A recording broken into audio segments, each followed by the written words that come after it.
Iran Israel সংঘাতের এক সপ্তাহ পার হয়নি। এরই মধ্যে ঘুরে দাঁড়িয়ে ইসরায়েলকে দাঁত ভাঙা জবাব দিচ্ছে ইরান। দেশটির নিরবচ্ছিন্ন ক্ষেপণাস্ত্র হামলা ঠেকাতে গিয়ে ধরাশায়ী ইসরায়েল। ফুরিয়ে আসছে ইসরায়েলের প্রতিরক্ষা ক্ষেপণাস্ত্র। চলমান সংঘাত দীর্ঘায়িত হলে দেশটির প্রতিরক্ষা সক্ষমতা নিয়ে নতুন করে শঙ্কা দেখা দেবে।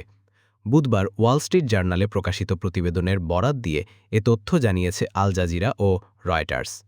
এছাড়া সম্প্রতি ওয়াশিংটন পোস্টের প্রতিবেদনে বলা হয়েছে, ইসরায়েলের প্রতিরক্ষা ক্ষেপণাস্ত্রের মজুদ যদি এই গতিতে খরচ হতে থাকে তাহলে মাত্র 10 থেকে 12 দিনেই তা বিপজ্জনকভাবে কমে যাবে। ওয়াল স্ট্রিট জার্নাল জানায়, ইরান থেকে ধেয়ে আসা দূরপাল্লার ব্যালিস্টিক ক্ষেপণাস্ত্র ঠেকানোর সক্ষমতা কমে আসতে পারে ইসরায়েলের। এক শীর্ষ মার্কিন কর্মকর্তার বরাত দিয়ে বলা হয়, ওয়াশিংটন কয়েক মাস ধরেই বিষয়টি জানে এবং ইতোমধ্যে ইসরায়েলের আকাশ প্রতিরক্ষা শক্তি জোরদার করতে সমন্বিত পদক্ষেপ নিয়েছে। ভূমি, নৌ ও আকাশ তিন ক্ষেত্রেই যুক্তরাষ্ট্র প্রতিরক্ষা ব্যবস্থা মোতায়েন করেছে।